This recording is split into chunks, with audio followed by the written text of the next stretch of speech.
G'day guys, I hope you're all doing very, very well. Sorry for, you want to turn your sound down yours, mate? Yeah, all good. G'day guys, sorry running behind tonight. A bit of a delay on my end getting into the studio tonight, but I appreciate you all being patient, hanging around, and getting ready to roll into today as well. Now guys, a little bit of housekeeping to kick off and make a start. I did promise you guys that by this recording, by this webinar, we're going to have the 60K and 120K passive income videos recorded. They have been recorded. They were recorded a couple of weeks ago. They're just getting edited and all finished off and everything. I think I was supposed to be in by today, but there was a couple of things within them that need to be finalized. But they're going to be in apparently by, I think, tomorrow, absolute latest. Those new vids are going to be in there. They're very, very different as well, guys, from what the old ones were too. And it's going to be cool because I'm going to kind of redo all of them to flow in line with what the new processes are, and they're very, very different, guys.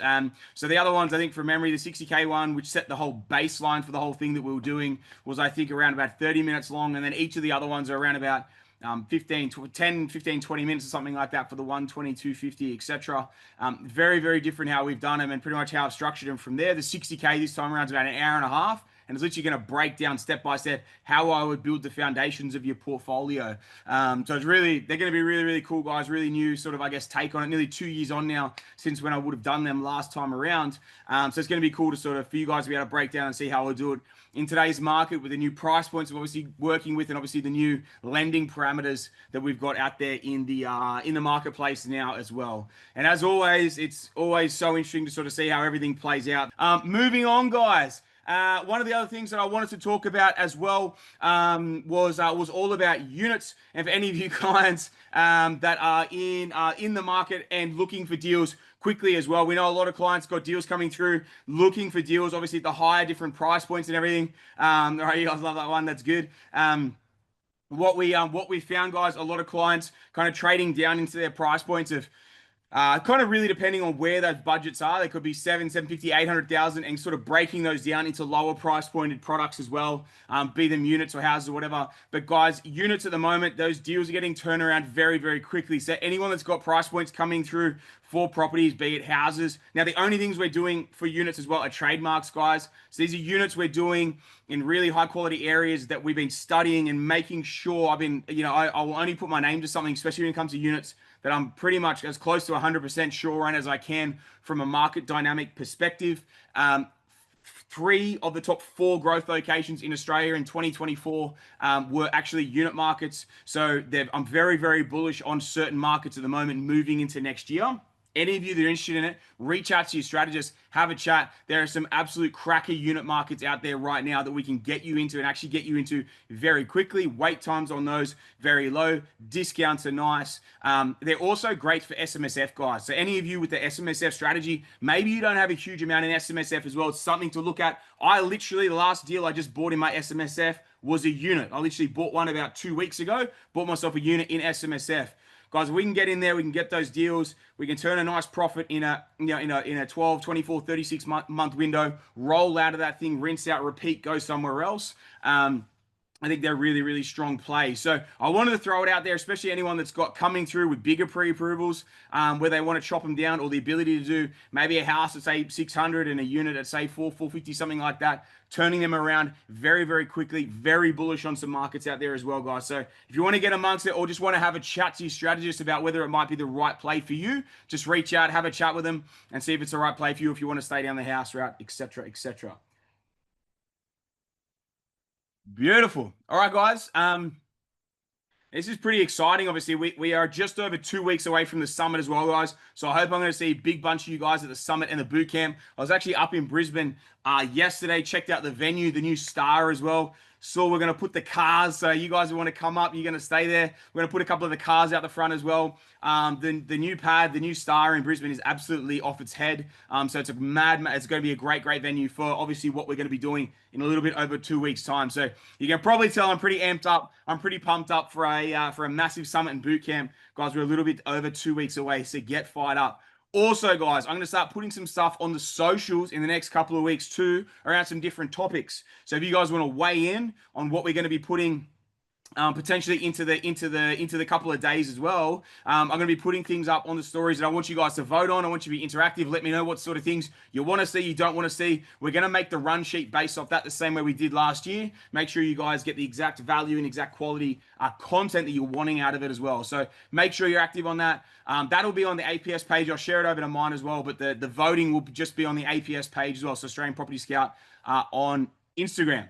Now, guys, quick little bit of housekeeping too. Final point. We've been getting sent, a lot of people have been sending us, there's been some fake Australian Property Scout, School of Property, and my own pages as well out there. And people are getting messages and follow requests and all the rest of the sort of thing. Just so you know, unless you and I have spoken before, either on Australian Property Scout, which quite clearly has, I think, circa 16,000 followers, or Sam Gordon Property, which I think has 13,500 followers, I think, or School of Property, which is around about 6,000 followers. Unless they are, and the easiest way, guys, is go on one of those pages and then click over to my profile. The proper pages are linked in there. If it isn't one of those pages, it is not a message from me or from the team. So just be wary of that. There's been a few going around at the moment on Facebook and whatnot as well, guys. We don't direct message, right? So we won't be messaging you. So if you get anything from that, unless it is literally the verified page, which is linked on my account, it's not us. So just be wary of that, guys. We're reporting, we're trying to get them pulled down at the moment, but just be aware. You guys know me, us. We're not direct messaging, trying to hit everyone up. So just be aware of that. Now, final point, guys. We had that competition that we ran in September and October for people that referred over a friend or family member or whatever to School of Property as well. We obviously had that competition where if you referred someone over, they convert into a client, you get a free strategy session with myself one-on-one, and we'll also do a deal with APS as well. So, guys, that is being drawn. We're going to draw that at the end of the session tonight. So, yeah, hang around for that if you guys especially if you referred him. I'll make sure you hang around for that. Brendo's going to pick a name out of the hat for that one, and we're going to announce that at the end of the Q&A. Oh, there he is, the big dog. I'm here. Are we doing it now or at the end? Mate, I was just putting my camera off in case you asked me to answer any of the questions tonight. So I was like, I'll just pretend I'm not here, and then I'll come in right at the end for the fun stuff. All right, mate, right in for the fun stuff. That was that, guys. That got me as well. Bloody hell. It's all happening, mate. It's all happening. But all right, Brendo, mate, you're looking sharp as ever. The green wall still looks fake, but I've visited it. I know it's real. Tap it. It looks fake, hey. I think it's real. It's like mine. Like, I'm just gonna fake towards this, run into the thing. Anyway, we're gonna jump into it. Brendo, get out of here, mate. We're gonna bang these out, and guys, we're gonna rip in. But also, just so all of you know, we're probably gonna draw it around about 7:40. So we're gonna run this thing for tonight, guys. Q&As for around about an hour and 10ish. We're gonna bang them out. We're gonna rip them out quickly. Then we're gonna draw the thing, and we're gonna go skedaddle out of here, and I'll see all you guys in 2 weeks. Without further ado, guys, let's jump into it. First question, guys. I've got Kat up here. Funnily enough, exactly what I was talking about before, alluding to Kat. Hey, Sammy, thanks for hosting. Look forward to this every month. Thank you, Kat. I love being here. Earlier this week, Macquarie announced with new restrictions to lending in trust, existing customers with more than one structure won't be able to apply for more lending against those entities. We currently have 2 trusts and are about to settle deal 3 this year on the day of the boot camp. Congratulations. I don't think you can settle on the day of the boot camp, love, because that is a Sunday. Sorry, Kat, I doubt you're settling on that, but sorry to call you out. All loans were Macquarie, and we now have a goal to do at least 6 more deals in 2026. How do the Macquarie changes impact our strategies, and what's the best way to get ahead of it? Cheers, Kat. All right, I've got some terrible news for anyone that hasn't even bought yet with Macquarie. As of today, I had 4 of my brokers send it. Macquarie are out of the game with trust lending. Now, this is a big play, guys. This is a big thing that is going to affect a lot of people because they were one of the lenders that did letters of self-declaration within trust. So this will be a big impact. The reason why I didn't want to go into it tonight is because we haven't worked out the solution. We haven't figured out if they're going to chop and change what they're going to do as well. It was literally only a couple of days ago they released that. Yes, saying literally that new restrictions were coming in, limiting it to 1 trust per client. Now they've literally, as of today, pulled the pin. The reason I wasn't going to bring it up, we're going to see what we're literally working on this at the moment, see what we can strategize, see what the best options are moving forward. Macquarie was one of those absolute key plays in the equation as well. So we'll come back to you guys. I think that's probably one that we're going to probably cover off. We might do another advanced creative lending session within either the boot camp or the summit as well. You guys obviously being here for School of Property will be boot camp as well. Actually, sorry, it will be the boot camp that will cover off around that. And if we've got any workarounds for it at that point in time as well. But great question, Kat, and something that we definitely need to be aware of and plan to strategize around too. And you can see how fickle it is as well, guys, with this stuff, like how fickle it genuinely can be with this stuff and how quickly things can change as it goes as well. Karen, I can only go to one of the sessions next month. Would you recommend the boot camp over the summit? Yes, I would 100% because it's closed doors like these Q&A sessions, and you're going to get shit that you're not going to get at the summit. The summit's still an amazing day. It's an absolute massive rev up. Everyone absolutely loves it. But the boot camp is where you're going to get the no holds barred. Everyone who did the double last year, you'd remember the strategy sessions on both days. I almost get a little bit stuck sometimes when I'm on the summit because there's like shit that I can't go into for these clients that I literally can't go into because it is obviously overstepping a little bit for you guys that have paid for School of Property as well. But anyway, pick one of the two. It would be the boot camp or come to the double and have a massive weekend. All right, Jake Folosi, the big fella. Hey, Sammy, my partner wants to come along the journey, but has previously turned down APS deal and bought a PPOR instead. Since I'm still investing with APS, I have 2 properties currently looking at number 3. Can she rejoin? She's heavily considering selling the primary residence. Mate, once you step out, you're done. So no, sorry, you can't. Moving on. No, only joking. Of course, man, of course. If the time's right to sell the primary residence, move on. It is what it is. Mate, if that's what she's looking to do and she can get the cash back in the kitty, the borrowing back in the kitty, then 100%, mate, she definitely can still do that as well. So, yeah, mate, 100% if she wants to jump back in and get going, then she definitely can. I just recommend speaking to your strategist and going from there. Emmanuel, he's back. He's back with a vengeance, as always. Big Emmanuel Bamani, straight from WA. Sammy, thanks again for these Q&As. A quick update. We sold our primary residence. Congratulations, mate. Even with a 2-year-old and another baby on the way, we decided to go all in. The profit will allow us to secure 2 extra IPs, bringing our total to 10 deals. 9 investment properties and the primary residence. We're extremely grateful for the opportunity to keep working with you and we'll 100% try to secure a mentoring spot as soon as applications open. Can't wait to catch up in 2 weeks in Brisbane. Emmanuel, mate, thank you for the update. I feel like I get an update from you every month, but mate, they get bigger and juicier every month. I reckon we may have to plan a flight to WA and do a couple of podcasts with yourself and someone else. Mate, I don't know, but if the people vote for it, if the people want it, when you hit those double digits, mate, I'm jumping on a plane. We're going to come over and we're going to record the podcast with you. Mate, looking forward to it. Beautiful. All right, guys, I got Big Bosco. He's up. Hey, Sammy boy. G'day, mate. Excited for the summit and the boot camp. Currently a waiting list for our first purchase under a trust and first purchase in our SMSF. We're pumped. I love it. Big Nick Wilcox thinks we should be right to go again under a new trust and go again in our SMSF as well. I'm always looking ahead, wondering where you would access funds from after our second deal in a trust. Here is a situation where we own 390k PPOR valued 1.25, 140k on a previous IP in Redbank Plains. Valued at 550. I'd love to know which angle you would go to access equity, PPOR or IP. Also, how do we become one of your personal mentors? Mate, I'll leave that one for the summit. Guys, there's going to be a big reveal coming at the summit on everything to do with mentoring. But guys, I'm going to leave that as a bit of a teaser for the summit. You got to be there and you got to be at the boot camp because the boot camp is when the big drop's going to come, where you guys are going to be able to get access to everything around that as well with the mentoring. But to answer your question, you owe 390k into PPOR and you got the 140k, 148k on the previous IP in Redbank Plains. Man, my question would be: is the investment property in Redbank Plains, is it in a trust structure or is it in a personal name? I'm presuming if you bought it prior to us, you probably bought it in your personal name.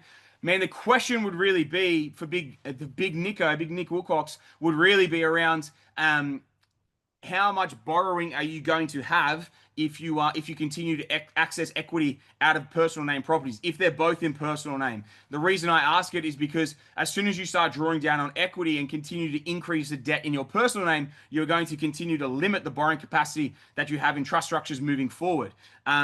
So the biggest thing I would be looking at is if that is the case, and if that is a serious problem, I'd be looking at that Redbank Plains property or the primary residence, depending on how happy you are in the PPOR. If you're happy in the PPOR and you don't want to clip that, you look at the property in Redbank Plains.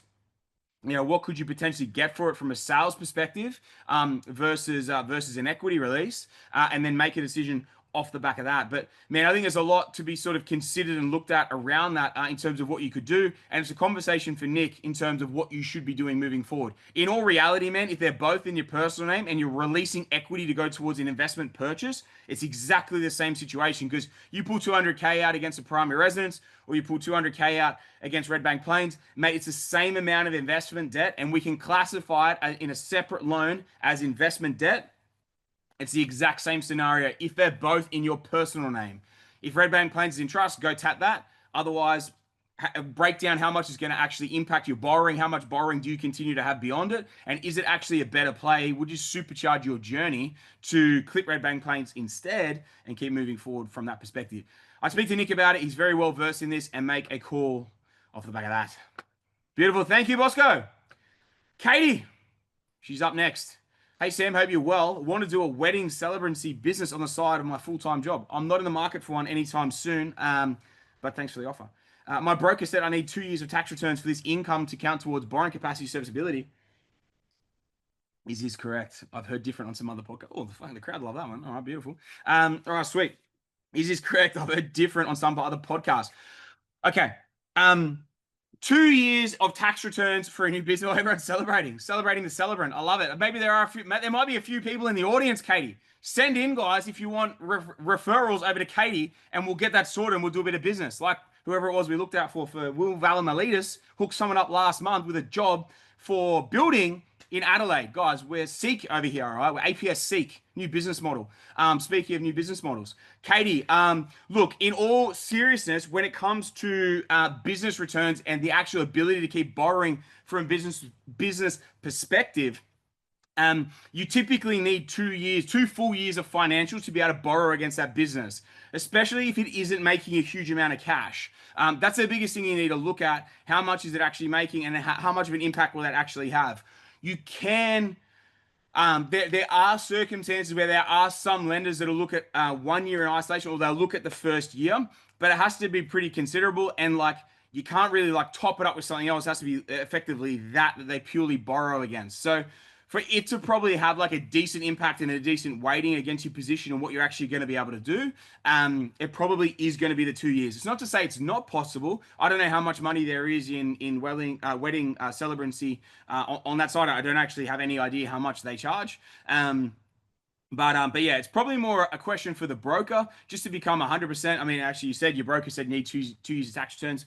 You could always see if it had any impact. Is there any lender that it would have any impact? But I feel like the result here is going to be that the lenders that would allow you to do it in sub 2 years, let's say with a 12 month 12 months worth of income or whatever, they're probably going to need it in its entirety. So not really like as a bolt on, if that makes sense. So it's not like I've got a part-time job making extra 20 grand a year, and then they can use that after say 3 or 6 months, because that's like it's a part-time job that's obviously, let's say with Macca's or something that's super established, versus a brand new business that could have no business, no income in that in a year or in the next month or whatever. So very different from that perspective. But again, probably asking if there's any ability around it. My gut feel in this scenario as like a bolt-on is going to be no. All right. This is a whopper. All right, I can't read it out because of suburbs anyway. Okay, so I'm going to read through this. Okay, so all right. Hey Sam, I purchased three bread and butter properties in the last 12 months with APS. One in Queensland, 2 in secret source location. Current portfolio value is around 1.9 million, running about 10K negative annually. I'm about to settle on a fourth at 633 and a fifth at 650, working on a fifth at the moment. Once those are in, the portfolio will be roughly 80K negative per year due to higher rates I got with Pepper. Thing is that he's going from 10K a year negative on 3 deals to 80K a year negative with another 2 deals. That doesn't sound right. Due to higher rates I got with Pepper at the moment, and lower yields and higher holding costs in the new areas. Can you take 80K a year negative? I'm presuming you've maybe like refied the whole portfolio or something over to like full bottom end rates to jump from 10 to 80 on 2 extra acquisitions, because there's no deal that APS would do that'd be 35 grand a year negative, which is what we're sort of saying here with 2 deals going from 10 to 80.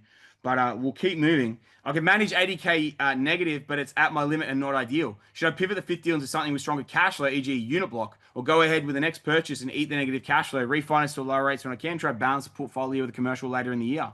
I make 300 grand running my own business, rent, and keep my expenses low. My current goal is to build a 10 mil portfolio by 30, 27 now. Keen to hear your thoughts and how you strategize this. Mate, what I would do if you've got the cat, like, okay, so what's wigging me out is this doesn't really make sense because you're running 10 grand a year negative annually on the three deals, and then you're saying you're going to buy two more and then you're going to go to 80. Something about that's not aligning. So I'm not sure what that is, but if that is the case, and maybe it's not 10k on the three deals, maybe it's 40 or 50 or something like that, to jump to 80, what I'm sort of thinking is if that's your biggest concern and those two deals that are coming in now, you're about to settle on a fourth, you got a fifth coming through at the 650k pre-approval, mate, what I would suggest, like I said right at the start of this thing, at the moment, houses in the strongest growth locations in Australia, they are running obviously higher negative. That might be in the realm of maybe 15k a year. If you're talking about 650k pre-approval, we're talking a $750,000, $800,000 purchase. Mate, I would split that down the guts and I'd go two deals at say $400,000. I get two unit deals at 400 grand with 6.5%, 7% yields. You're going to be running significantly lower on the cat, like you're going to have significantly better cash flows. So they're going to yield significantly better for you as well. So that's probably what I would look to do if you're seriously worried about that, but you want to keep building the equity base and keep focusing on growth for now. I would probably do that. You could literally split that. It also is going to enable you to get a double, like two deals instead of the one, and potentially be a little bit higher on your purchase price combined than the singular one, and obviously better cash flows. The next thing I'd probably have a look at doing if you're not willing or you're not capable of taking any more negative cash flow, on which again, something's wigging me about those numbers. They don't fully add up. But the first deal that you did in that regional Queensland location, mate, what I would probably do is I would focus on those next two deals. Like I said, we can also source those unit properties for you quite quickly. So you could pivot that singular pre-approval into two purchases, get those two deals done on this side of the year, get into next year, that deal in regional Queensland, have a chat with your strategist around timing and exit of the lease, the current lease that you've got in place. What could we do with that? And how could we maybe put that into play in terms of potentially a sell down? Like if we look at offloading that early next year, that's going to be a circa 2-year hold from the July 24 purchase. And that market's been absolutely pumping for last 18 months since or 15 months since we purchased that as well. So, man, that could be a really, really good play. And then that's going to obviously release some debt. You're going to get some debt back. We're going to get a nice chunk of cash out. And then what could we go and potentially put into and move forward from there as well. So I like that. That's probably how I would play that. I like the pivot as well. If you're worried about the negative cash flow, let's pivot into two cheaper units in two strong growth locations and keep moving forward from there. He's asked me a follow-up question. Also curious, how negative did your own portfolio get when you were pushing hard early on? So the most negative my portfolio got from memory was around about 10 to 20 grand a year negative. So when I was building really aggressively, I was buying really cheap, buying really below market, forcing value with renovations. And because the values were so cheap and the rents were so high, like the median rents in the areas I was buying in was 7% on a bread and butter, but I was doing a renovation and forcing value and forcing rental growth on them as well. And I was getting yields at the 8.5%, 9%. Even though my rates were somewhere between 6 or 7% a lot of the time, I was breaking even on a lot of deals. The worst I got was when I sort of had accumulated quite hard, and it was when I sold the unit off. And when I sold the unit off, I was running about 15, 20 grand a year negative at the time, sold that off. So cleared that negative cash flow, which on that one asset was about 15 grand. And then I put two positive cash flow deals in. I bought a unit block. And then I also bought a house. I bought a house and built a granny on it. So over those next 12 months or next, I think it was 8 months or something, bought a block, built a house, built a granny on it, and then bought the unit block fully renovated, all 4 units. And all of a sudden my portfolio went from 15 to 20 grand a year negative. And I did the pivot. And obviously that was where I did the big swing from a cash flow side the other way too. So it's we're obviously in slightly different times now, but also I sold the unit that I was talking about. So I sold that first unit, which could be that first deal you've got, instead of going into those deals, which back then were for me best for cash flow, being in the residential sector. The deals that I would say, if you're worried about it from that end, you could potentially offload that first deal, regional Queensland, early next year, and then potentially roll that into a good commercial deal, which should help balance out the cash flow overall in your portfolio as well. He's asked another cheeky one on another note. How's the golf sim swing come along? Mate, it was amazing at about 4:30 a.m. on Sunday morning. It got a great run in by the boys. So thank you for asking. Beautiful. I got Rachel Tomo. Oh, she's asked the same one. Thoughts around the Macquarie moving trust and company lending? Banks tightening lending. What's the plan? There's always a pivot. So like there will be an opportunity around what Macquarie are now willing to walk away from. Someone else will look and see the opening in the market. That's typically what we see. But again, it's always playing the hand we dealt. That literally came out today. So in terms of planning the game plan around, that's obviously going to take a little bit of time to come properly to fruition. But again, it's just all part of it. We'll work it out. It's all part of it. It may, in all reality, guys, it may bring a few of your plans forward in terms of if there's nothing from an actual strategic renegotiation perspective or re-strategization perspective, from a cash flow perspective, it may bring some of your plans forward to offload growth assets that have performed exceptionally well. We may move into early 2026 and offload a shitload of properties in a lot of our locations that make really good sense in terms of a market exit, market timing, especially with the grants pumping a lot of these markets. A lot of you with regional Queensland deals, with Adelaide deals, with Perth deals, with Brisbane deals. You know, the client from earlier that had that previous IP in Redbank Plains at 550, mate, that's probably, I would almost guarantee you, I don't know much in Redbank Plains you're buying at 550k anymore. The impact of what was impending with those first home owner grants versus what's even now coming through as well. Like there could be a great time to sell heading into end of this year, start of next year. Guys, a lot of you, we may change the game plan, offload a lot of those deals and then be able to repurpose some of that profit and that cash, so clear the debt, especially any of you that bought properties early in the journey and maybe bought them in your own names early in the journey, clear that debt out of the personal name, regardless personal trust, clear the debt, bank the profit, and then roll into some commercial deals early in the year. And if we go through that as a strategy, that may be a really, really good play for some of you to be able to bolster and actually build some cash flow into the portfolio so we actually genuinely can get some of these trusts trading profitably once again. Guys, like the way it was this year, we had a cheat code, right? The cheat code is now, and it's not that they weren't the only lender that was doing it, but there was a cheat code that was there. Unfortunately, someone's had too big a mouth. We've lost that ability now with that cheat code. For now, who knows how that plays out? But obviously, Macquarie must have had eyes on them because of what happened, because they literally were named in a very open media forum, example. And so now we've just got to play a different hand that's been dealt. So we'll move around with that and obviously make it happen as we need to. But I'm not worried, especially any of you that have been like, obviously everyone's got different plays of what we need to do to keep making things work, and it's just it's knowing how to work the system, which is what will always help you strategize to do, and what we always work so closely with our brokers on as well. The fact that I had something like 7 of our brokers message me today when it got dropped at like 11 a.m. before I started this podcast, I think I had 7 of our brokers message me about it today in terms of working solutions as well. It's showing the fact that literally our guys are always on the front foot working the solutions around it as well of what is going to be the best thing moving forward and how do we change this thing as well. So we do it as a collective, across the whole company, and whatever works, everyone's going to get access to that as well. All right, sweet. I got one from Big Nate. Nate Fraser. Hey, Sammy, love your work. Congrats on the PPOR. Thanks, Nate. I was literally on 6 Ave earlier today as well, mate. Good to see you. We're exploring SMSF setup and are wondering if the recent tax rules have changed the viability of SMSF versus traditional super. One of the recent tax rules. We have 250k in super. Current employee POG contributions 25k a year, 30 years until retirement age. We'll be aiming to follow the SMSF strategy, holding bread and butter through market size, transfer to commercial passive income.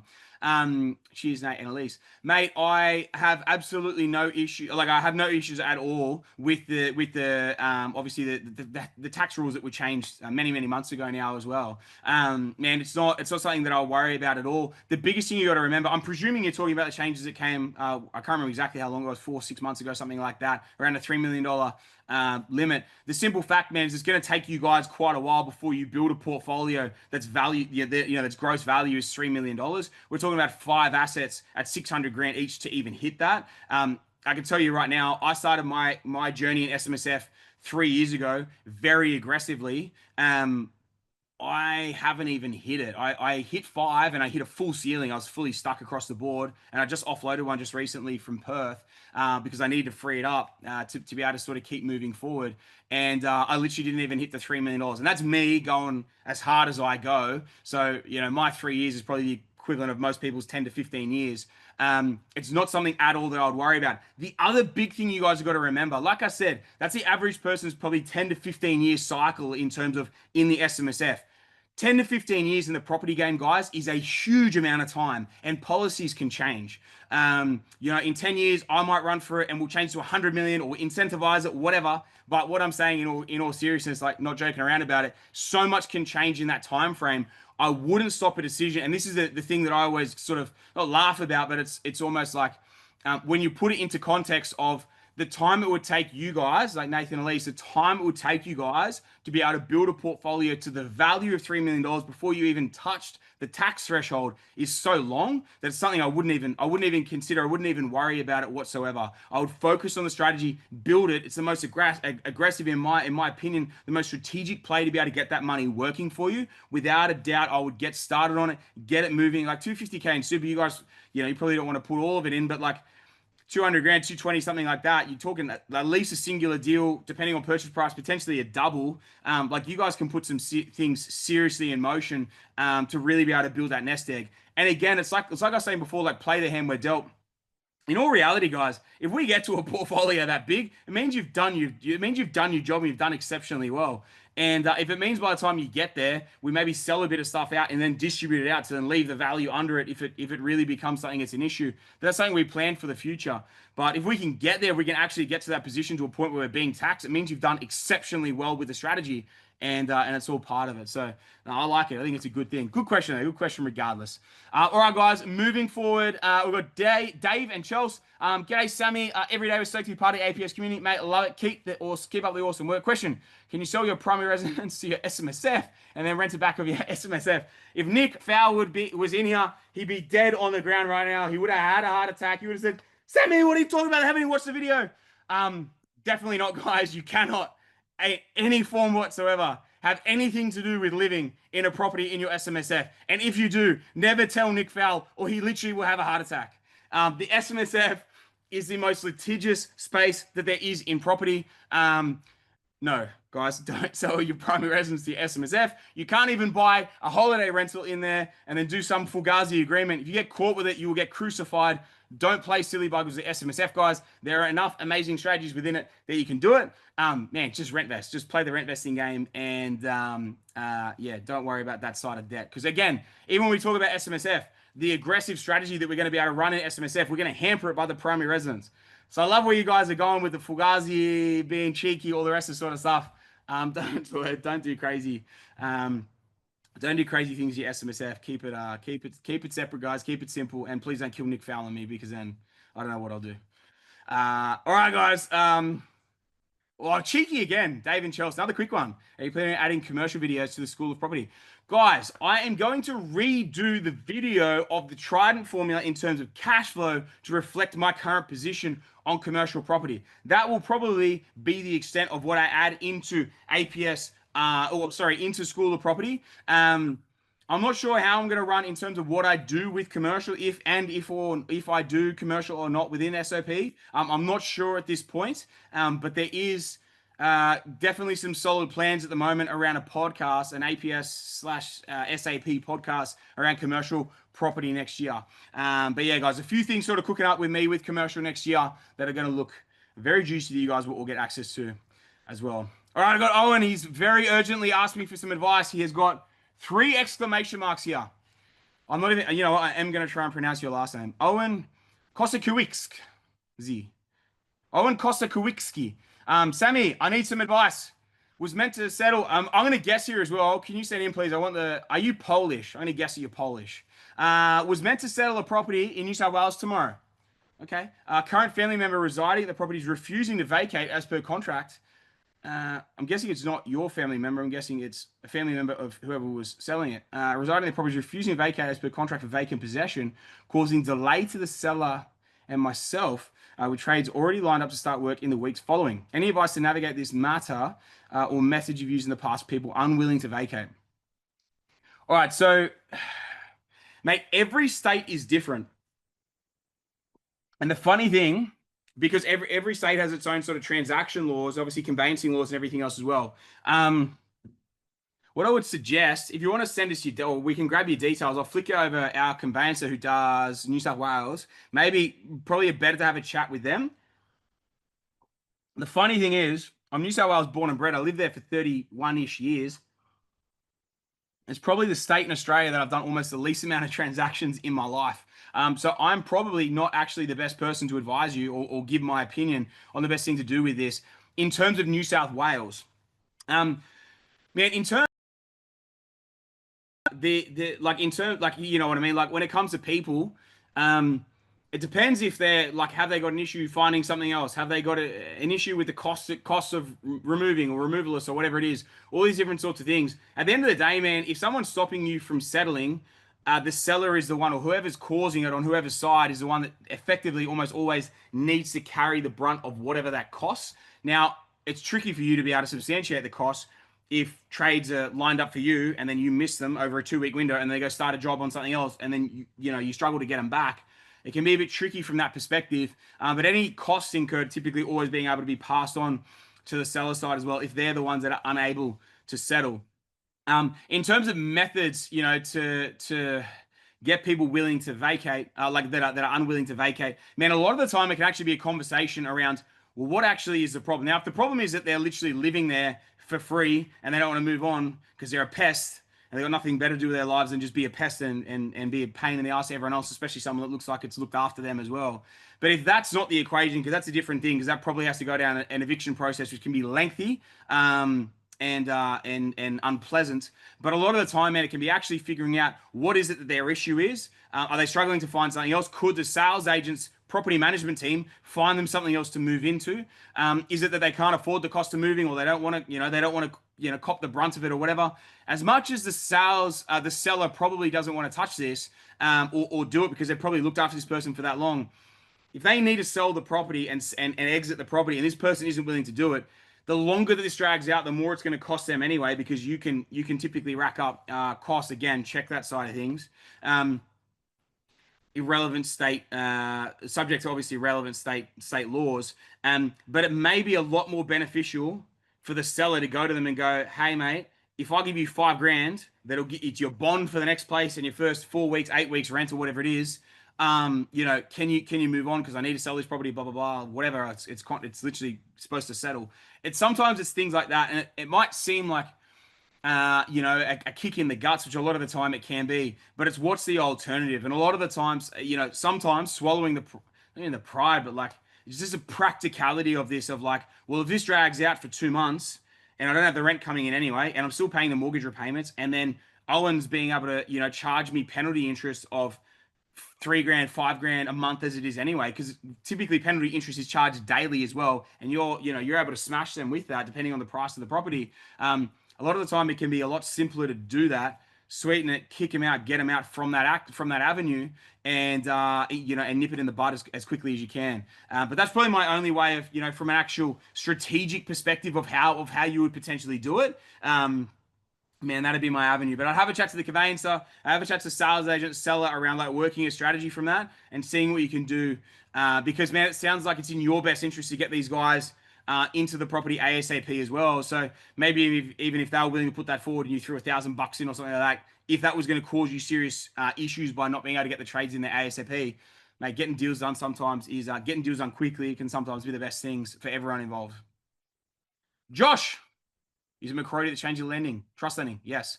Luke Prengle, champion. Who do you use for your audit insurance? Carnegie couldn't recommend anyone for us to use. That's interesting. Let me follow up on that, guys, and I'll come back to you. Because they've always done ours. So let me follow up on it, man, and I'll come back to you. Actually,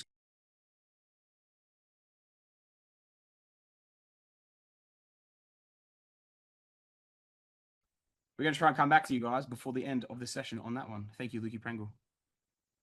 Sweet. Guys, you know what? I'm going to jump over to the questions doc to kick in here. Connor, I reckon this might be cheeky old Connor from before. because we're talking about negative cash flow once again. Hey, mate, what are the pros and cons of using an equity release to fund a property that is running negative cash flow? Example scenario, 3 properties. Oh, mate, you might have got your numbers wrong before because I said I bet you it's around about 50K and you said 10 and we said at 46K in this example. IP1, 9K negative. IP2, 17. IP3, 20K negative overall after equity releases. So pros and cons of using equity release to fund a portfolio is running negative cash flow.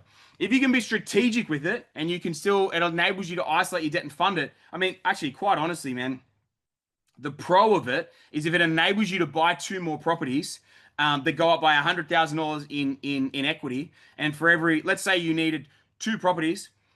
To buy 2 properties, you needed $300,000, and for every $100,000 worth of debt that you've pulled out, it's going to actually works. I'm running through a couple of scenarios here, but let's say it cost you, 7% in interest for every 100,000, $300,000 worth of debt, $21,000 worth of interest for the year. Now I'm just going to use this example here. Let's just say we actually kept 150 grand of that aside to as negative cash flow funding.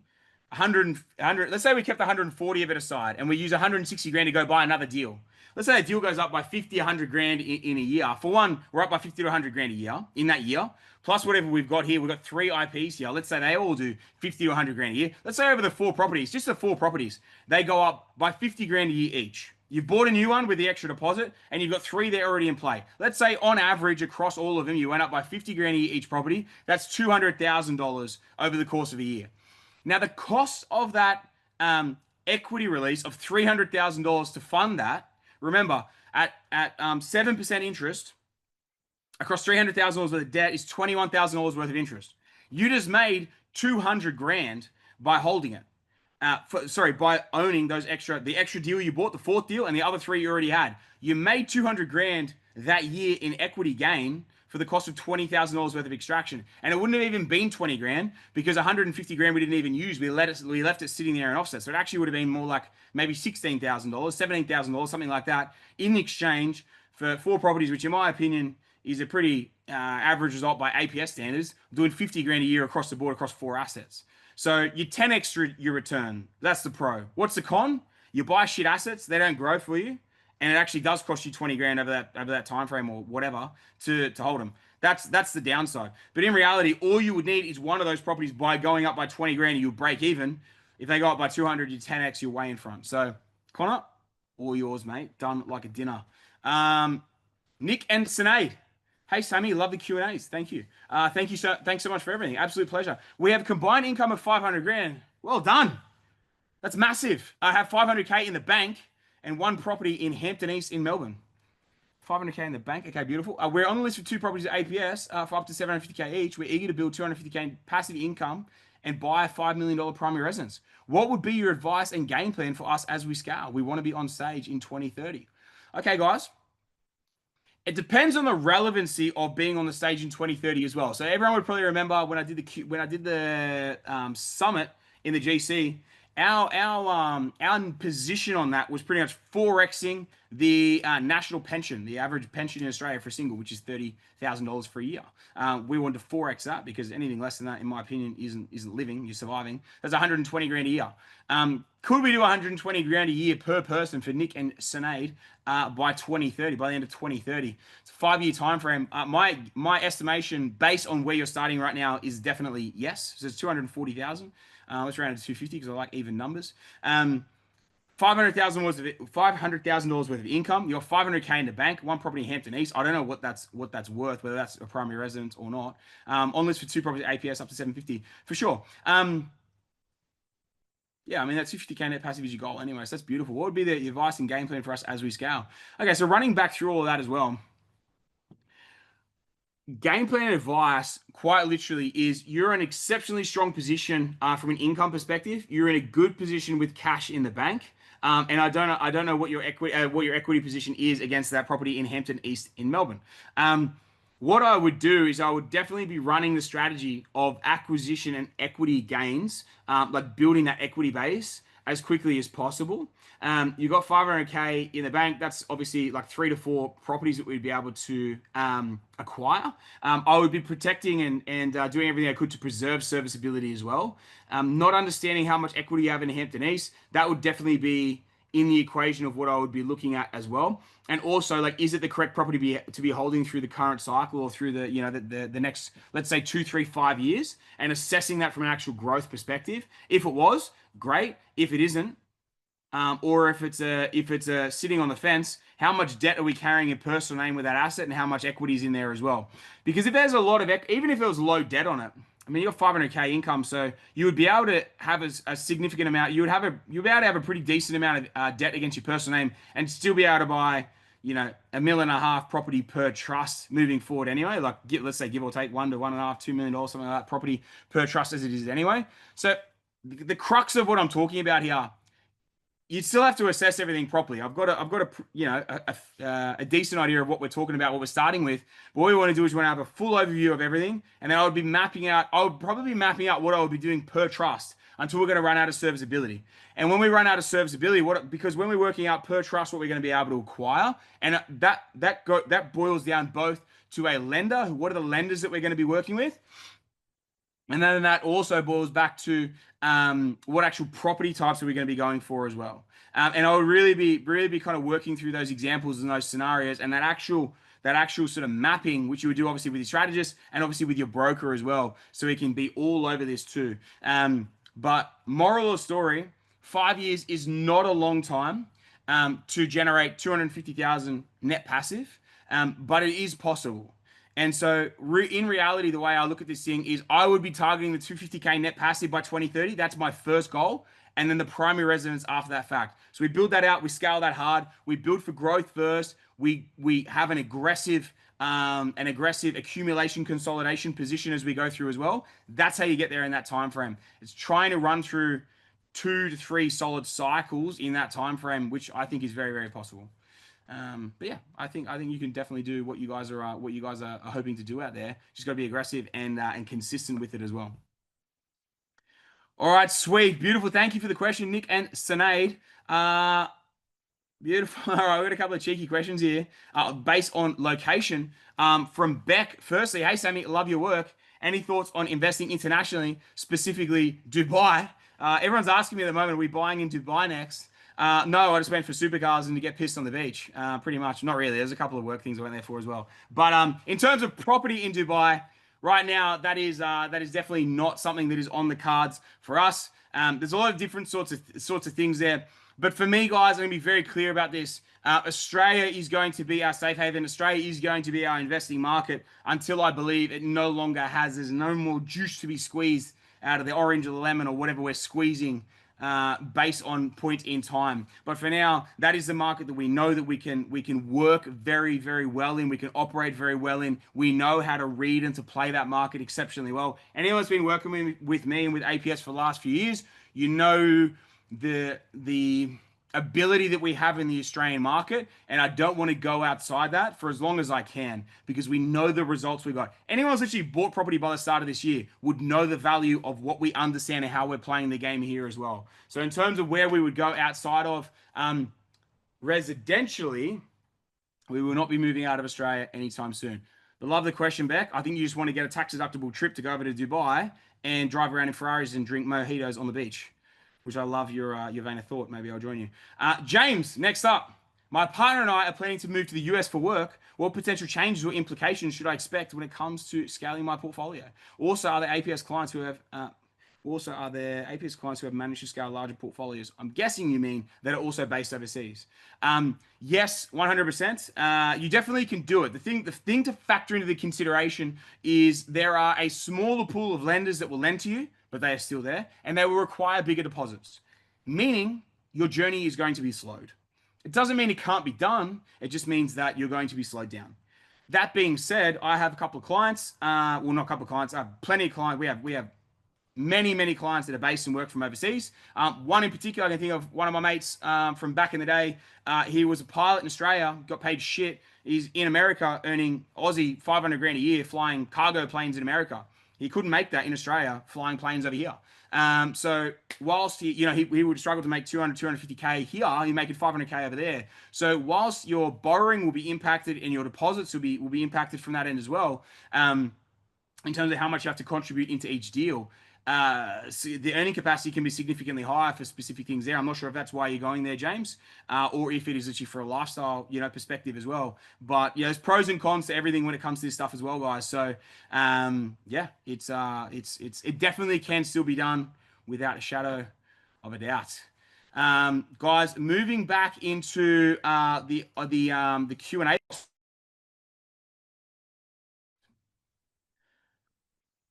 Here we go. Robin, next up. I'm hoping it's Robin from Adelaide. Hello, Sammy. Hello, Robin. Wanted to ask a question on the government's new 5% deposit scheme and all the hype behind it. After reading all the details of the new scheme, it seems like the government is essentially waiving the LMI component of the loan, which is usually around 2 to 4K, depending on the loan. It doesn't seem like the other schemes which give buyers cold hard cash. The buyer still needs 5% deposit, and the borrowing, only the LMI is covered. Will prices actually pump by 200 to 300K because people were afraid to pay a small LMI fee? The simple, harsh reality is you're wrong, because if we're talking a 5% deposit versus the difference here is if you were to go and buy a property at 95% LVR, and go and buy a property for $1 million, your mortgage insurance is about 25 grand. It's not 2 to 4. It's a significant amount. I can tell you right now, when I used to buy properties for 150 and 200,000, my LMI at 95% was higher than $2,000 to $4,000. So it's a very, very large sum of money that is the LMI component, especially when you go above an 88% LVR. When you go to 88% and they capitalize it into the loan, it sits under an 89.5% LVR. As soon as you go over 89.5, you go above 90. You go above, especially when you go to 95%, your LMI is massive. So every 2% when it comes to LMI components, every 2%, your LMI percentage actually increases. It gets more and more expensive. So when you go above 94 and you hit that 95, it is a ridiculously high amount. So yes, it makes a massive difference because you think about it. If you went to buy $1 million property, or even let's say a 600, an 800, $1 million, let's say $600,000 property, right? If you were to go and buy that $600,000 property and you were to buy it at 95% deposit, now you can do that with a $30,000 deposit, and depends if you're in that state, you need to also cough up stamp duties and whatever. But you probably need for $600,000 to an $800,000 property, 50 to the 30K to 5% deposit plus, let's say 15, 20K stamps, or 800 grand. 5% is $40,000 plus your stamps. You might be talking another 30 on top. So all of a sudden you're talking people can now enter the market with a 50 to 70K, whereas before if they were scared of paying the LMI, or if they did it at that amount, instead of being 50 or 70, they were actually 70 or 100 at those different amounts because the LMI was so high. All of a sudden, like, you've massively increased what you can actually buy. And now let's say if they were saving, trying to get to the 70K, so they could buy something at, let's say, the 600, 700,000 and still pay for their LMI component. Then all of a sudden they've got the extra cash. They can go, oh shit, well, I don't have to buy 600 or 700 anymore. I can buy like 800 or 900. It just increases that power and that ability. Now, the other thing to take into the equation, and this is almost always the case, it is not even so much the actual first home buyers that go out there with their new 5% deposit that pushes the market. It's the investors and all the home buyers before it even comes in going, shit, this is going to have a massive impact on the market. Because this is policy change from government who shouldn't touch the housing market, but they've done the policy change and it brings the hype, and then yes, it pumps. And I can tell you right now, there are some locations that have already done 100, 200 grand off the back of it, literally just when it was announced, because the market it almost like priced in the change they knew that was going to come. So yes, it 100% is going to happen. And it actually is like a pretty significant amount when you start playing, especially when you start talking about areas like Sydney and you throw a 95% LVR on something to $1.5 million. It's a significant difference when it comes to it. And it also like can allow people to get in sooner. So, instead of trying to save to a 10 to 20% or something like that, if they're literally going to get guaranteed and get behind it from that end as well, can allow them to get in more quickly. So a lot of buyers that may have been sitting on the sidelines are now coming forward. So there will be actual pressure caused by it. But a lot of the time it's the actual perceived pressure that's going to be coming that's going to give the biggest return off the back of that as well. I hope that makes sense. Dill. Hello, Sammy. I hope you're doing all right, mate. I'm doing fantastic. Thank you for asking. I hope you're doing all right. I'm ready to buy, and my 16 weeks will be at the end of November. What are my chances of a property this year? Mate, they're very good. We got a lot of our buy windows and our buy timeframes down by a considerable amount. What I would suggest, I don't know what your budget is, young man, but what I would suggest is maybe having a chat to your strategist. End of November, we're talking 4 weeks away, 4 or 5 weeks away. I have a chat to your strategist. If your 16 weeks is there and you already waited 12 weeks and you want the house at that budget, then mate, you're gonna get your, I wouldn't say 100%, your 90% chance of getting a deal, 95% chance of getting a deal this year for sure for that. But what I would suggest to yourself, if you want to look at it, I mean, you're close enough, man. So I probably would just wait, hold out for your trademark deal at that money. But if there's anyone that's thinking the same thing and their 16 weeks is anything beyond the end of November, again, guys, I would just have a conversation with the strategist. And guys, have a conversation with the strategist and go, if I was to chop it down, let's say I still wanted a house, but maybe I could get a house and a unit or something like that. Like, what could I chop them down into? Is there two brackets that I could potentially get two different deal types before Christmas? Maybe instead of doing one deal at 750, maybe you could do a foundational deal, because they're obviously turned around a lot more quickly. Because you do a foundational deal and maybe 550, and then do a unit at 450, something like that. I'm just throwing it out there. It's a question to be asked, and a question that could yield a fantastic result. But Dylan, yes, mate, you're going to get a deal. 95% chance, my friend. And yes, I'm doing all right. I hope you are too. All right, beautiful. Ryan Jones, the man, the myth, the legend. My partner and I have just signed up with APS. We have 120K cash and make 200K combined as a base. We both aren't paying rent for at least the next year and are saving $2,000 combined per week. Well done, mate. How would you go about aggressively starting our journey over the next year? Okay, sweet. Partner and I have just signed up with APS. We have 120K cash and make 200K combined.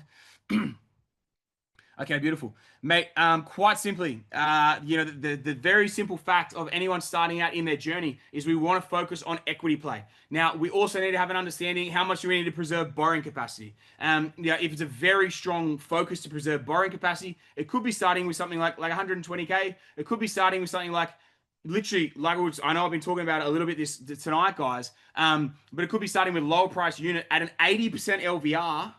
So you're preserving borrowing capacity. You also might be able to lock in an 80% LVR at a lower, potentially even fixed rate. So you've got a nice locked in low rate. You've got the ability to extract equity out of it at the higher amount and minimize your LMI exposure. And then strip the equity and then go buy another deal in potentially like a 3-6 month window, something like that. That is potentially what I would be looking at doing.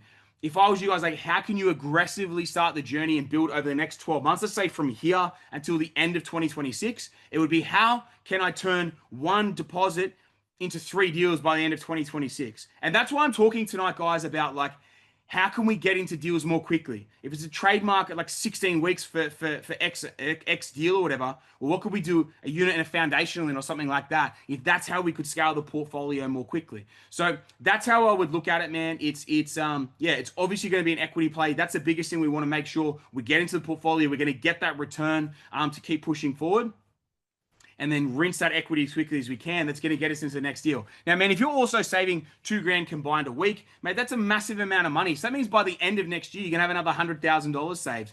Man, in all reality, you should be able to get to 4 properties by the end of next year if you want to push aggressively and push hard. And that's what I'd chat to your strategist about, man. I'd say, let's set the goal. Let's set the goal of 4 properties by the end of 2026. You're going to come up with 2 of the deposits. You're going to come up with the first deposit, which is now at 120K, and you're going to come up with the other deposit at the end of 2026 when you guys have saved that circa $100,000 in that time frame as well. And then it's pushing those deposits together, or pulling those deposits together, aggressively acquiring. Yeah, how can we buy something ASAP, equity release it middle of next year, buy again, and then potentially buy again by the end of next year as well. Nothing's set in stone or 100%, guaranteed in this life, guys. But you set the game plan and you set the intention for doing that, and you set the milestones, and you stay on top of it. You stay on top of valuations at 90 days, and if the val at 90 days doesn't come in exactly how we want, we set it again at 180 days. It's 90 days later. If you move with deliberate action and intention with all this stuff, that is how you get these results and keep moving it forward. That's what I always did in my own portfolio. That's how I scaled that so quickly. So it's on you guys, and it's on the strategist. Hold yourselves accountable to move towards these goals. But I love it. I love the aggressive nature of that question. Amy's iPad. How are you, Amy's iPad? I don't know if I'm speaking to the AI version of Amy or Amy herself. Any chance of boot camp tickets? Husband had surgery, wasn't sure if he could make it, but now in a position to come. Sounds amazing. Guys, as of right now, there are still, I believe, the summit, there's something like 5 tickets left. I think it'll be sold out tomorrow, I believe. But the boot camp is still available. But again, guys, we're on final tickets, I believe. It'll either be tomorrow or it'll be like this weekend, absolute latest. Boot camp's going to be sold out, guys. So it's definitely available. If you want the tickets, send in to, I'm guessing, to support it at School of Property or something like that. Or if you're part of APS, just ask your strategist or whatever. They'll get you introed over to the right person, get your ticket sorted. Actually, I'm pretty sure there's links. You guys should have the links within it as well. You can definitely go in there and buy it too, guys. So, yes, answer to that is a resounding yes. And I'm looking forward to seeing all you guys there as well. Sweet guys. I got Michael next up. Sammy, speaking of SMSF, just curious on your thoughts. I have only 50K in my super and just began this financial year trading as self-employed. I'm yet to do any super contributions. Predicted income of 120,000. What would you do in my position to purchase my first property in SMSF?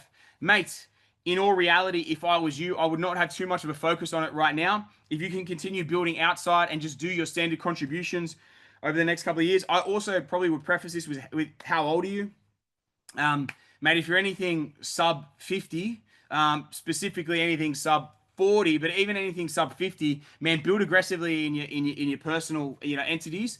Leave SMSF for a little bit because predicting income of 120K, mate, you don't want to be going like predicting income of 120K. You're probably paying 25 to $30,000 worth of tax on 120. You're probably paying $25,000 in tax.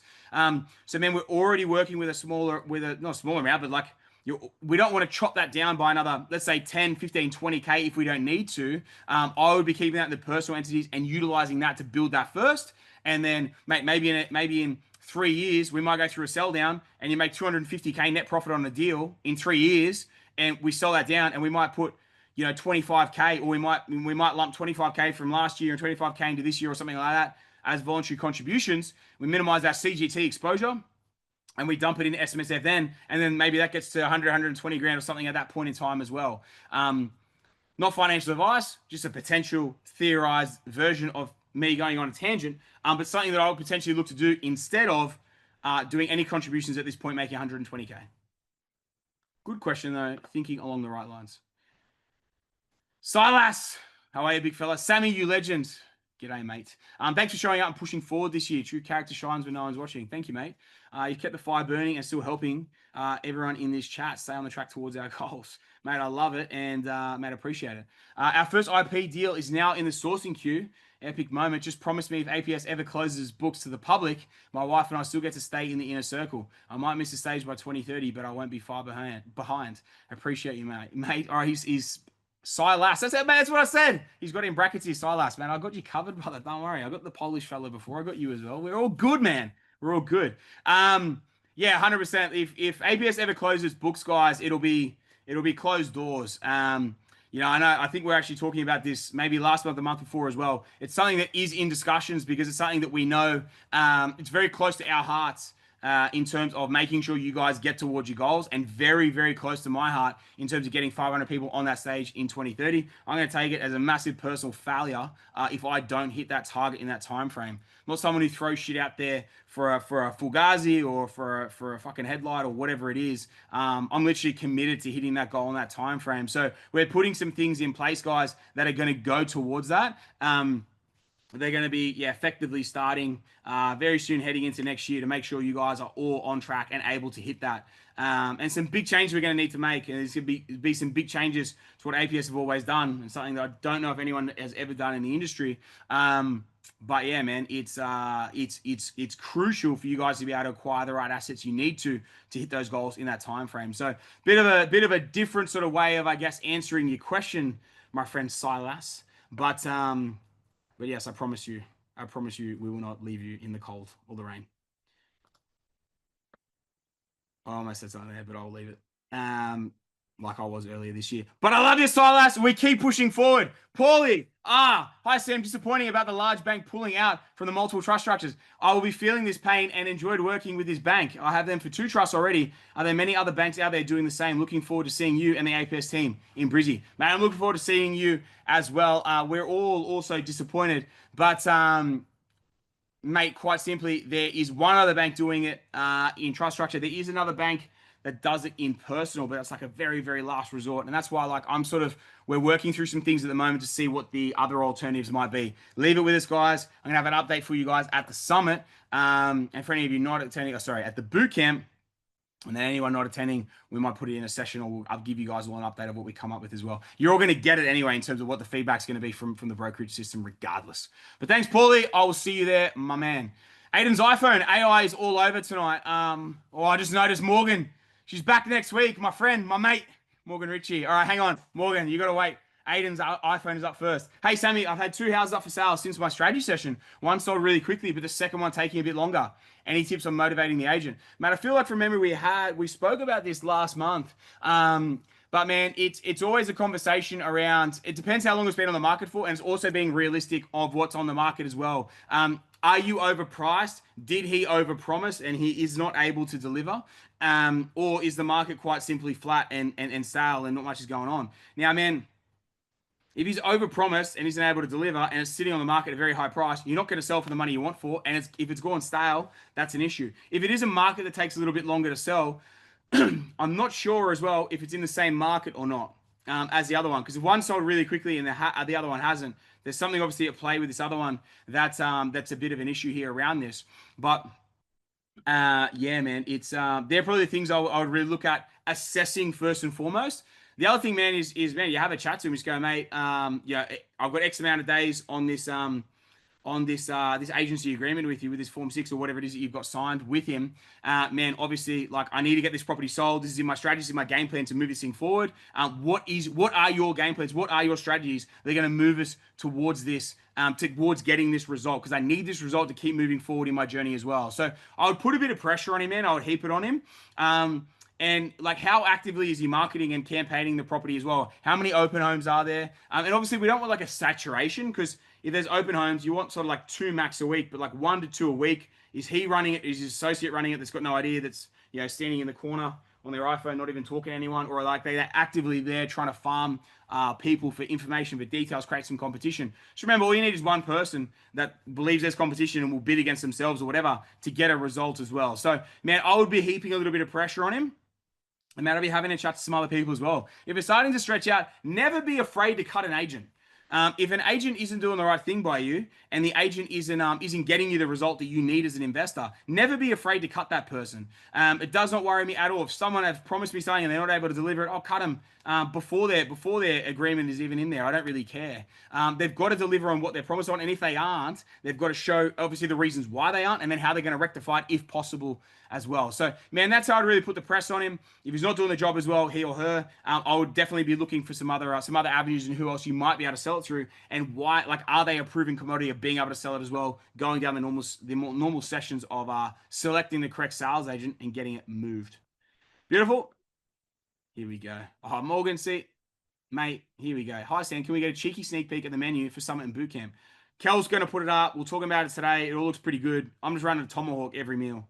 Boom, boom, boom. 3 tomahawks a day. Have it on the table, and we'll keep going. Thanks, Morgan. Josh. Hey, Sam, if we rented our PPR for 1 year when we first bought it and lived with the parents at the time, would we have to pay CGT on it? We were living with parents at the time and now selling PPI to get some more investments.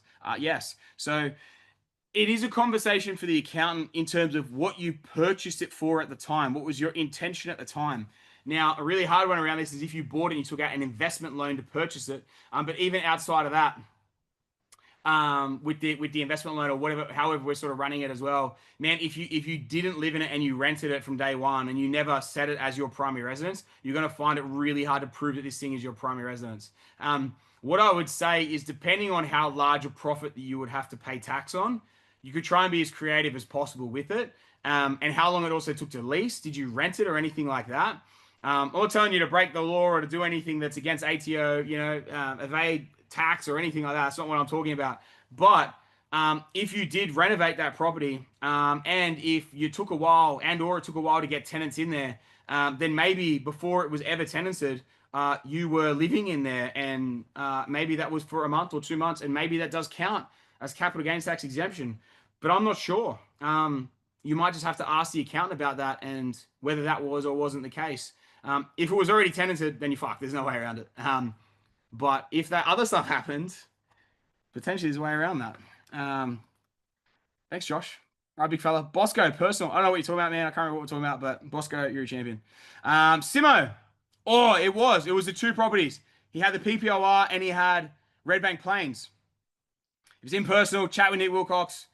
See if it's the right thing to do. How much debt you can pull out of it, Bosco, before it affects you too much, and then make the call from there. If it's going to affect you a lot, funny enough, Nick Wilcox own properties out there as well. They started to make good gains on. But yeah, have a chat with him about whether we retain it and equity release it, or whether we sell it, get the cash, and go do some cool shit. If you need an agent out there as well, man, I've got a lot of really good agents out there. I've just sold 3 properties myself in Ipswich in the last 3 months, 3-4 months as well. I've got 3 really good agents I could refer you to out there if you want to have a chat with anyone. Simo. Hey, Sammy, if we can't make the boot camp, can we still be eligible for mentoring? Guys, there's going to be a few different sort of things we're going to be talking about from a mentoring perspective this year. So, man, we will chat about that after the fact, after the boot camp. But yeah, man, there's going to be some different sort of options and opportunities around it. And in all reality, won't actually need to be at the boot camp in the room to be part of it, but you will need to be part of School Property as always. But anyway, we'll talk about that after the fact. It's going to be part of a bit of a review. Morgan Ritchie. Hey, bestie. G'day, mate. How are you? If we have tenants who present badly, but we need to sell within 6 months left on their lease, would you wait for lease or try to end? And would you wait for lease end or try and sell it with unpresentable tenants? It depends who you're going to sell it to, Morgan. So if you're going to sell it to investors won't really care that much. Yeah, so you're probably, if you're going to sell to investors, which you're probably going to do if it's got 6 months left on their lease, they probably won't care that much. Like you got to remember, like most property transactions these days are done sight unseen from the other side of the country. And there's people who go through there and they inspect. And a building and pest inspector, in all reality, is going to go through it.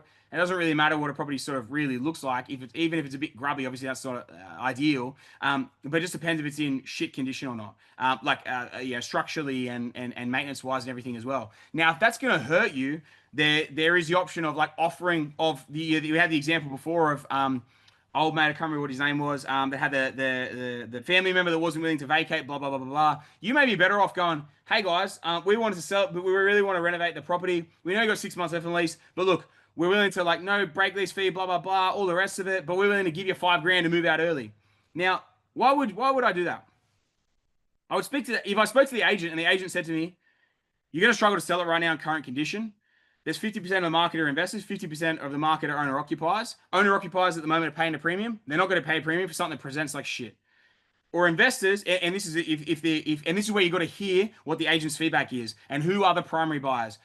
If at the moment investors are the primary buyers and they're paying a premium, it's probably not going to matter. You could probably go to market right now and it's not going to matter.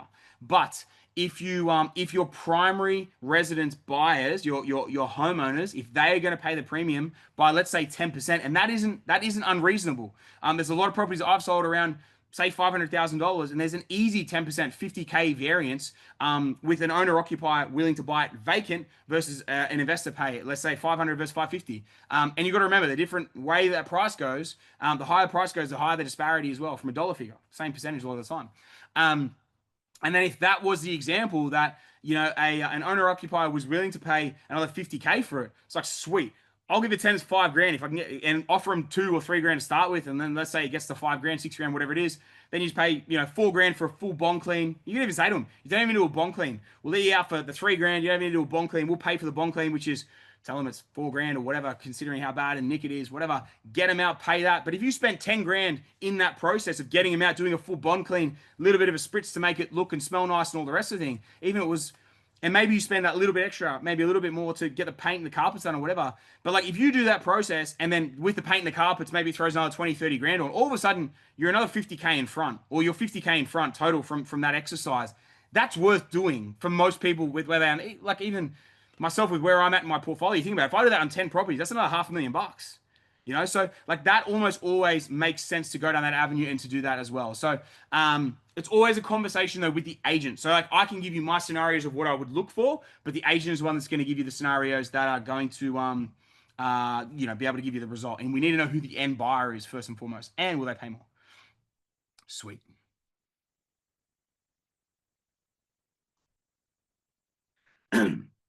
All right, sweet. I've got Rack Sparky. I know he's got a heap of numbers here as well. Hey, Sammy, do the buyer's agents personally inspect the properties that they offer to clients? No. Typically, what we do is we get property managers to go through properties, and then obviously building and pest inspectors as well. And the biggest issue with a buyer's agent going through property, unless they're an actual builder by trade or they're going through things all the time, but even if they're going through things all the time, they're not going to look at a property the way a property manager is, because a property manager quite literally is going through a property all the time to inspect it, to lease it, right?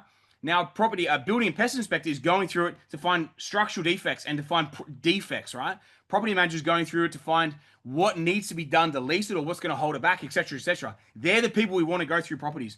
So I always used to do it, or I'd send the BAs to go do all the rest of it, and send your property manager through, and you're like, fuck, I missed like that little detail. That's $1,000 thing that I missed because I went through the property. But they have that eye for like what 100% needs to be done to get leased. So what we found was like we were doing that, and then it wasn't yielding the right result. Whereas the property managers, vested interest, they can't fuck up either. They fuck up a lot of time. They take on the ownership around that side as well.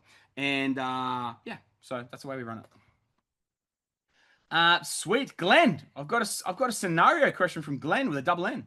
G'day, Sammy. I was starting our first investment journey with 200K in equity used for our primary residence and $1 million borrowing capacity in serviceability. Should we use a broker or go through a bank directly? And should we go personal name or trust? A unit's townhouse is a good choice to start our portfolio. Appreciate your advice. Keep filling my head full of knowledge, mate. I will do. Man, there's so much within that, and I mean this with respect as well. You can tell that you're so early in the journey because you're asking about everything, right? Man, keep taking on the information, keep taking on the get as much learning as you can in around this before you make any decisions. What I would say, the one thing you've left out, you got $1 million borrowing capacity, right? So what we really need to focus on, like we're going to need to, if you've got 200 grand to start with in equity, if that's everything we've got to work with, we are definitely going to be wanting to go for a capital growth play. But then how does your borrowing capacity look sort of beyond 1 or 2 purchases? That's what we really need to understand. We really need to understand how to structure that. And then we can obviously make the correct decisions off the back of that as well. So based on that example, man, I would definitely be chatting with a highly qualified broker. They're going to give you the best advice around that. I mean, units, townhouses, versus houses, like it all really depends, man, in terms of what you're sort of wanting out of the portfolio and what the most important things are as well. Like right now, $200,000, $1 million worth of borrowing capacity, you go put a unit and a townhouse in your portfolio, kick it off with that. You're gonna have low holding costs on them as well because they're stronger cash flow. Yeah, man. So it's like, but it depends because like if you're very early in the journey, it's kind of sounding a little bit like you're potentially going to do this yourself versus using a BA. Just be very wary of using. Oh, sorry, if you're going to go solo, buying a unit. Very, very select markets that we approve for units in Australia. To put this clearly, guys, we have 2 unit markets we're buying in right now in Australia, and 13 housing markets. Right, 2 unit markets. So we've got to get this very, very right. You can get units markets and townhouse markets very, very wrong. So yeah, man, I would just say keep consuming the content, dude. You're on the right sort of, path, right sort of vein of thinking. See what you feel comfortable with. Have a good chat with a good broker. I would use a broker, not a bank. And I would use someone that is just a strategic broker. You know what I mean? Someone that knows what they're doing in this space. Banker, man, all they know is you come, you ask them for something, they get it done, etc. I think you could use some good advice with this, and some good advice, good feedback in terms of how to structure, build a portfolio moving forward. But it's good, man. It's good to be asking the questions. Just keep consuming the knowledge, mate. I hope I see you at the summit and the boot camp next month, because it's going to be a full saturation. You want your head full of content, man. You want a head full of education, mate. I thought I was knackered after the summit and the boot camp. Actually, I was pretty G'd up. Everyone looked knackered, like the amount of information, everything we ran through, the energy, the adrenaline, everything was running through the day. Mate, you want to get the big hit about the information, mate. That's where you go. All right, beautiful. Carter Kirby. G'day, Sammy. I'm on the fence about going to the boot camp and summit. Would it be beneficial for someone like me with 0 properties but very keen to get going? Mate, I would probably say, if anything, someone's just given me a emoji on this thing, and I'll agree with it. If you have 0 properties, You want to get as much information as you can to make the most educated decision that you can before you buy any properties. So would I go to the boot camp and the summit? My answer is 1000%.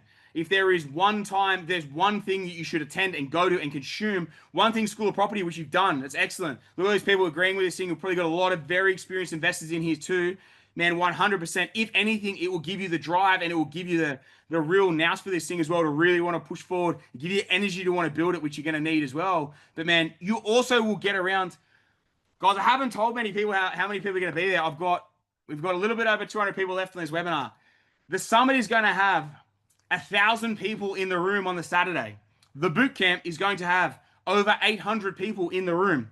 Now, for you, Carter, man, who has not got any properties in the portfolio, tell me how beneficial you think it might be to surround yourself with 1,000 other investors that are actively doing this every fucking day and have been doing this, a lot of these guys, for many, many years as well. I'm telling you, man, especially if you're a Brisbane-based or you're a Southeast Queensland-based individual, mate, if you want to do this and you want to invest, get to the summit.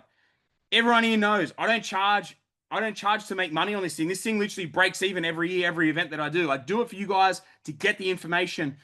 Mate, get yourself there. You can see how passionate I'm getting about this thing. You want to be investing, mate. This is the thing you want to get to.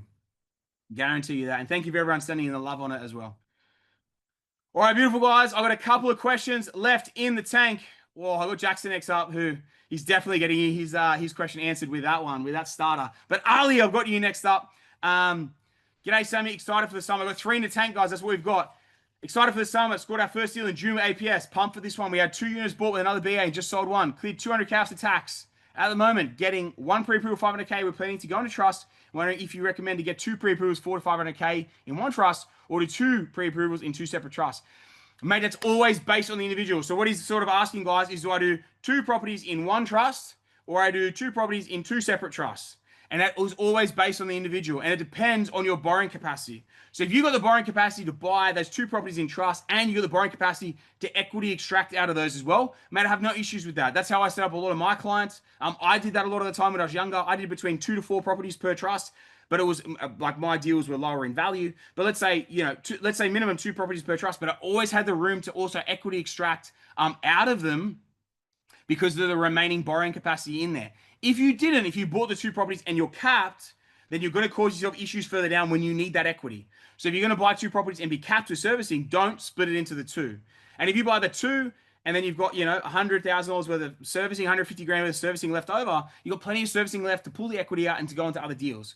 Don't look at what the trust cost to set up on the ongoingly. Remember, opportunity cost and velocity of money and everything. Like we're talking about that example before, we're pulling out 300 grand, 150 grand to service debt, just sitting there doing its thing, and 150 grand to buy another property. Opportunity cost always, guys. Don't look at it as that.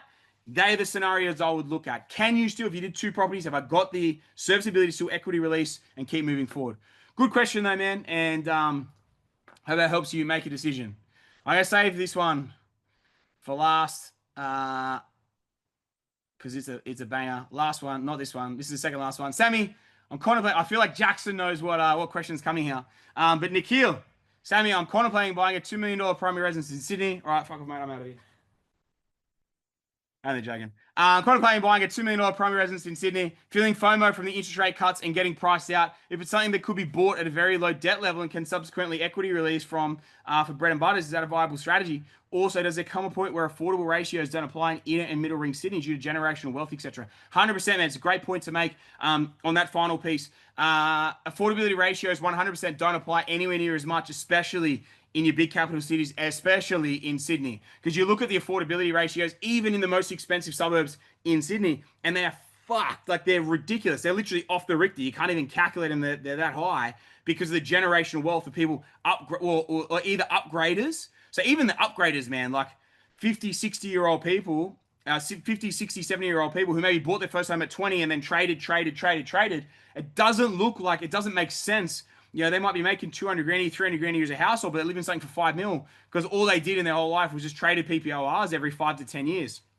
And that might be all that they have. But when we're talking generational wealth, we're talking about people handing down houses at that price point. So like they could be making 100 grand a year, but their parents left them a home for $5 million. That's a 50 to 1 bloody income, house price to income ratio. So there's some crazy stuff like that. So yes, middle, inner ring Sydney, 100%. It's blown out by that side of things. But in terms of $2 million primary residence, mate, that's his mortgage belt in Sydney these days. Um, Man, my genuine feeling is that you could, if you had enough money to buy that at a low debt level, dude, what could you do? Like, you're saying at a low debt level, so I'm guessing you're talking about you got 1.5 mil to play with. Mate, 1.5 mil is 10 investment properties. You go buy 10 investment properties at $500,000, you got a $5 million portfolio. That $5 million portfolio does 10% worth of capital growth in 2026. You just made $500,000. If it does 20%, you just made $1 million.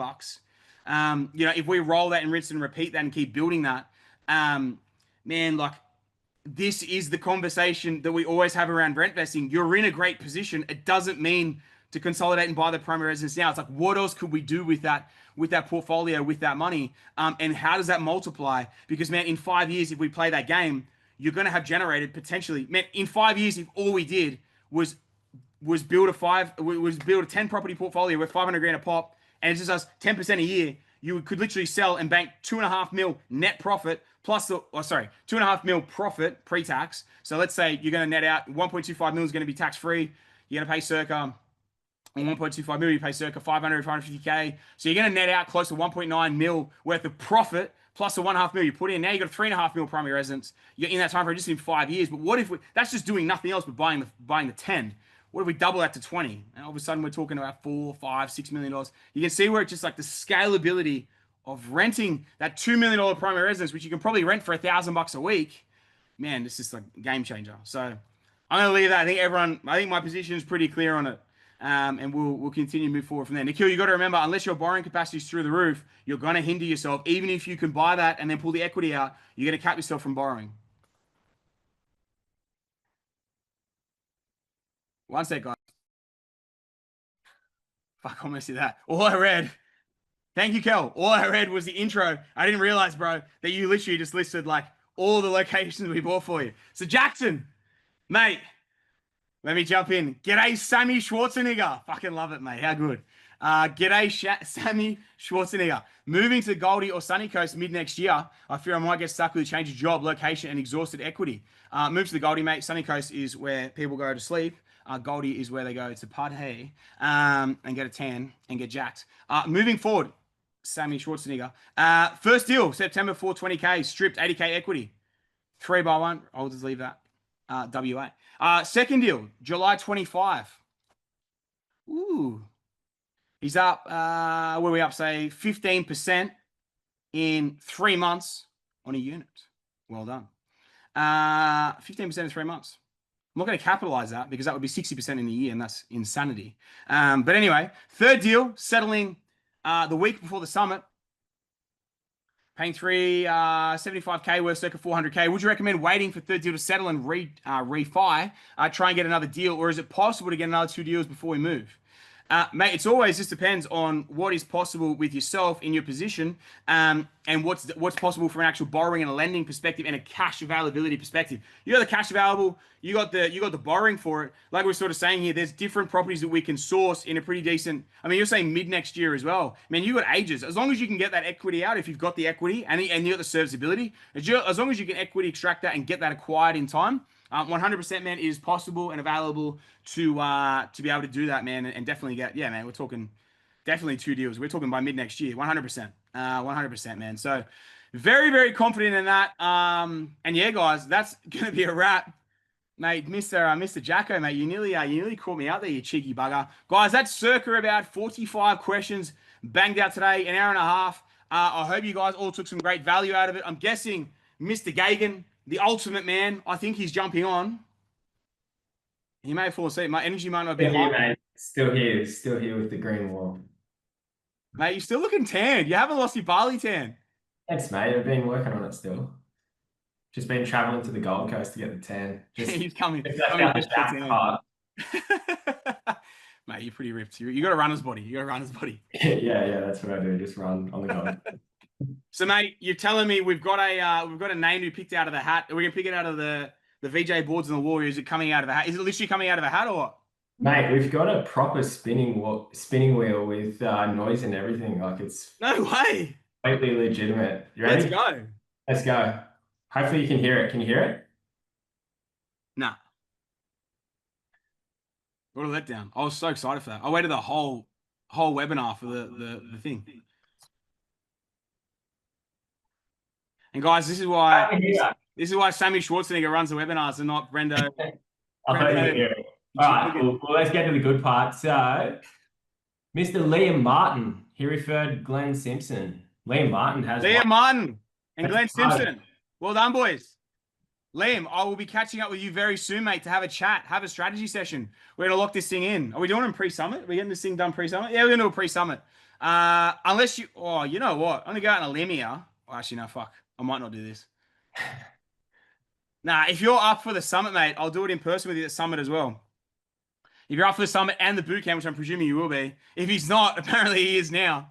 But yeah, if you're up for the summit boot camp, mate, we'll do it. We'll do it in person. We'll knock that thing over. So, mate, well done. Big congrats, Liam Martin and Glenn. Mate, welcome to the kitty. Jackson, Mr. Schwarzenegger, we'll give you a shout out as well. You almost made me reveal your locations, you cheeky bugger. Brendo, mate, anything to sign off? What are you feeling, mate? 2 weeks. Head of education. Mate, what have you got planned for the summit? 2 weeks, mate. Good plan. Just keen to catch up with everybody face to face. There's so many people that I've spoken to through School of Property, APS. So keen to, see them, talk to them about their deals. Plenty of growth out there. So keen. That's good. So you don't have anything planned. That's what I heard just then. Got so much planned, but I can't reveal it here. Exactly like you at the start. That sounds like the biggest Fugazi answer ever. But we'll take him for it. Same as the spinning wheel. It was non-existent. But Brendo, mate, I'm pumped to see you at the... What is that? That looks like your gambling channel, mate. Is that your... Yeah, that's exactly what it is. Their names in it. Casino King. Beautiful, mate. All right, buddy. Good stuff. Well, guys, thanks very much for tuning in tonight. I hope you took some great value out of tonight's session as well. We chopped through, like I said, guys, about 45 odd questions. Hope you enjoyed them. And Brendo, thanks for joining us. Thanks for jumping on. Guys, have a great night. I'll see you all very, very soon.